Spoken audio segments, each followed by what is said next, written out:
Hi, I'm Dr. Robert Selig, and I'm making this video today for those that aren't able to attend my workshops due to scheduling conflict, but I am making it mandatory that if you're going to become a patient of mine and I'm treating you for adrenal exhaustion, you must watch this video so you get a deeper understanding on how the adrenals affect all of biochemistry and physiology, on how I help heal you on your road to recovery with adrenal exhaustion, with proper testing and treatment protocols. So you get a clearer picture on how I approach adrenal insufficiency, adrenal exhaustion. And the reason why I'm really honing in on adrenal exhaustion because it's near and dear to my heart, because I've been suffering with exhaustion for most of my adult life and spent the last really 30 years digging deep into the archives to find out what is going on. And so that's why I've really been emphasizing adrenal exhaustion in my workshops and talk, because without energy you can't do the things you love doing. So to me, it's a major issue that's plaguing our country. We have 70% of the adult population is suffering with adrenal exhaustion. We really have enough energy to go to work and we come home and we're ready for bed.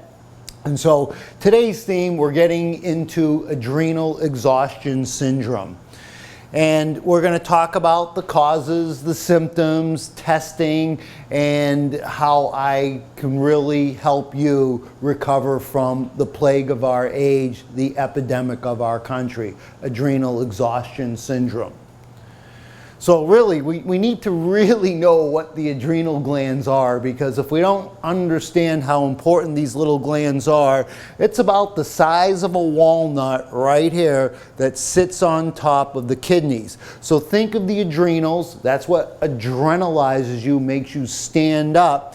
So the adrenals are Mars energy sitting on the mound of Venus. Kidneys are always referred to as Venus in ancient lore. So we have this Mars-Venus dialect. But in ancient Chinese medicine, they always called the adrenal-kidney complex one of the treasures, the Jing. There's 3 treasures in Chinese medicine, and they mapped this out thousands of years ago, that this is the battery. This is one of the most important aspects in Chinese medicine, because when you start to deplete your adrenal kidney function, you're going to start running on empty and you become depleted, and the kidneys and the adrenals rule the bones. And the Chinese always said, when the bones are strong, you're healthy. When we start to go into kidney adrenal insufficiency, then we start to really deplete the bones and we develop all these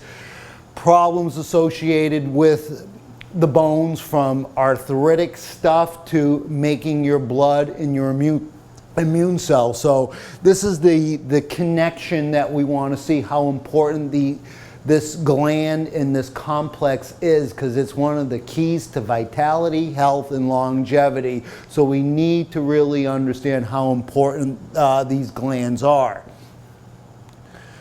Now, the adrenal glands produce approximately 12 hormones that we know of, and they're in categories. So we see that the adrenal hormone, the adrenal glands make about 12 hormones, and we're going to break it down into the steroid hormones.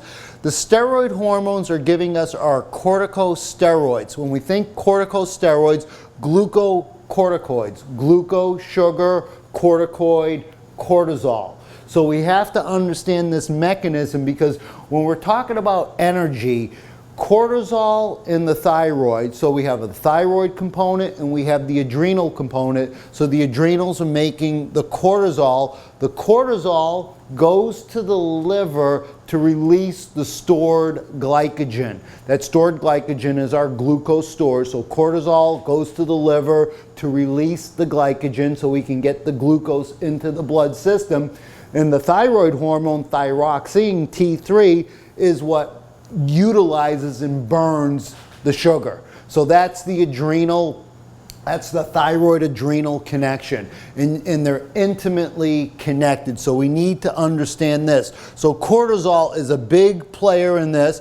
And then the steroid hormones are also making our mineral corticoids. When we think of our mineral corticoids, that's aldosterone. This is when we're checking for aldosterone levels, sodium. So we can see how sodium and aldosterone are again intimately connected, and we can evaluate the function of aldosterone based on sodium in the body. And the cortisol is more of a potassium influence. So here we have a potassium sodium influence, and this is where we're going to get really deep into the minerals. Now, the steroid hormones also make the sex hormones. That's your testosterone, your estrogen, your progesterone, your DHEA. And so this is the importance of the steroid hormones, the adrenal glands making your steroid hormones, the corticosteroids, and the sex steroid hormones. And then it also makes our catecholamines. These catecholamines, though, that's your adrenaline, your dopamine, your serotonin. And these amines, we call them biogenic amines. And to make all these neurotransmitters that affect our mood, our happiness, our depression, all those things are a result of these adrenal hormones. And a big player in these catecholamines have a backbone, and that's copper. So it's understanding how copper influences the biogenic amines. So these 12 basic hormones that are made from your adrenals are essential for so many functions in the body, from giving you energy, this pathway, from making your hormones, that pathway, from making your neurotransmitters in this pathway. So these 12 hormones that this little gland about that size of a walnut makes are extremely important, and understanding this is one of the keys where we can start really getting people out of adrenal exhaustion. So that's a little bit about the hormones that these glands produce. And we're going to talk a little bit about the cortisol steel. When we're under stress, now let me take a step back. When a woman goes into menopause, she hits that cycle of life, and all of a sudden the ovaries stop making estrogen, progesterone, testosterone, because we hit that midlife, menopausal part of life. Then all of a sudden, those hormones aren't made, but yet you still need those hormones. So who picks up the slack? Of course, it's your adrenals. So if your adrenals are tanked by the time you hit menopause, it's going to be a tough road ahead, because you're going to go into real severe bone loss if you don't understand this mechanism. And so the cortisol steel is when we're under excessive stress, instead of the pathways going to make our hormones and our neurotransmitters, we're dealing with this stress mechanism. So it's taking away the energy that should be making the hormones and the neurotransmitters. We're now going into the cortisol steel to deal with the stress mechanism. And so we're under stress now. There's nothing wrong with stress. We live in a world where stress is actually a healthy thing, but it's how we cope with stress. Do we react too aggressively to stress, or do we sweep it under the carpet and ignore the stress? So it's coping mechanisms of stress that we have to come to terms with, because it's all this stress, that the bear, the wild tiger that's tracing you 24/7, the boogeyman, that's going to be depleting your cortisol, and that will be the cortisol steel. So when we're completely under stress, all of a sudden the adrenal glands just are producing the cortisol. Over time, this is going to burn out your adrenals, and we call that adrenal exhaustion syndrome. And there's different varying degrees of this exhaustion syndrome, from your garden variety of fatigue to burnout. And we have ways of measuring these things, but understanding that the stress in this pathway is making the body less able to respond to stress. And so understanding how important stress is and how we deal with it and how we cope with it are integral parts of understanding this adrenal exhaustion syndrome. The effects of cortisol in the body, it's numerous. I mean, cortisol is going to affect metabolism, your immune system. It's going to affect cravings, when we're craving certain bad foods, the sugars. We're going to be craving the drugs and the stimulants and the caffeines and the Red Bulls, because once we start depleting it, we need that kind of that false energy to keep us perked up, and we're going to be seeking all the bad things that kind of keeps us. It's like a double-edged sword. We're taking this to give us a boost, and yet it's depleting us more, and then we run into this, you know, pattern over and over, and we keep depleting our adrenals more and more. And so the effects of cortisol, from sleep to migraines to acid reflux to our emotions, hostility, anger, fright, fears, phobias. Remember those biogenic amines affecting our neurotransmitters. It could be hypertension or hypotension. Usually in the young population, it starts off as low blood pressure, which eventually the arteries start to harden, and then it becomes high blood pressure. So the consequences of adrenal exhaustion on many, many metabolic functions needs to be understood, because medicine really doesn't have a way to understand adrenal exhaustion, so basically it's swept under the carpet and it's ignored in medical circles, when yet it's leading to every chronic syndrome that we're experiencing, from the fatigue to the hypertension to the arthritic bones and aches. And one of the main signs of adrenal exhaustion is chronic low back pain, because in Chinese medicine we always knew that the kidneys ruled, the kidney adrenal complex ruled the low back. So I see in my practice lots of low back pain syndrome stuff that has to be correlated to the adrenals. And understanding the blood supply, you know, so we have off the heart, the abdomen, well, we have the aorta, and then we have the abdominal aorta. Off the abdominal aorta is the blood supply that's feeding the kidneys and feeding the adrenals. So understanding how important nutrition is, supplying the right minerals, vitamins, antioxidants, so this gland can function properly. And part of restoration of the adrenals is nutrition, and we'll get into that. So the nutrient pathway in the blood supply is key. So when the blood becomes thick and sticky, you're not going to be healthy. So we gotta really deal with the flow of blood, because that's how the goods are being delivered to the organ. That's how the metabolic waste products are being taken out of the glands. And when they start to bioaccumulate heavy metals and toxicity and petrochemicals, this will impede the function of the gland, and it's a slow degradation, you know, where every year we're getting worse and worse because we keep bioaccumulating these heavy toxins and metals, and all these exogenous xenoestrogens and xenobiotics start to bioaccumulate in the gland, really weakening the gland over time. So it's not just one day we wake up and we're in full-fledged exhaustion. It's been happening year after year after year, until one day we wake up, we can't get out of bed. And so understanding the nutrition and the blood supply is one of the things that we address in my practice.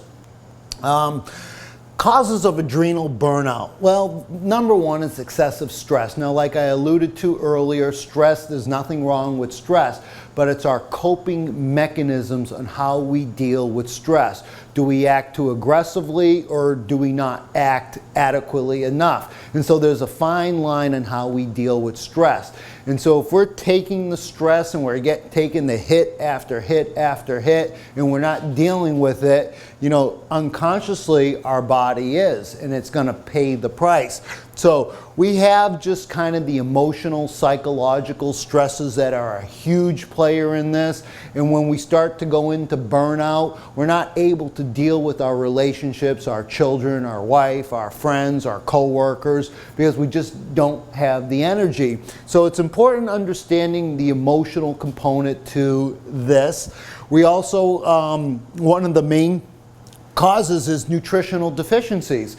We know how important nutritional deficiencies are. If you're deficient in vitamin C, it's scurvy. If you're deficient in one of the B vitamins, it's pellagra. If you're deficient in vitamin D, it's the rickets and all these things. So we know nutrient deficiencies are critical.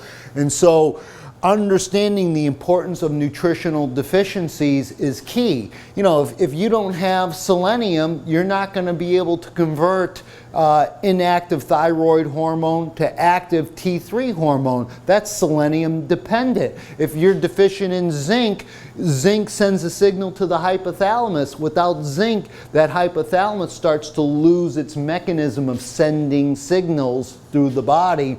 And so understanding the importance of nutritional deficiency, antioxidant deficiency, protein deficiencies, status of hydration deficiency. So in my mineral rebalancing programs, we hit deficiencies really hard. Also, toxic metals and chemicals.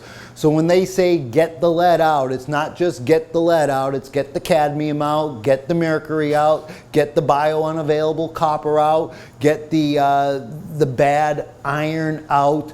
And all these metals and chemicals are destroying human health. And we have to address this if we want to have any resemblance of normalcy in our physiology. We have to deal this.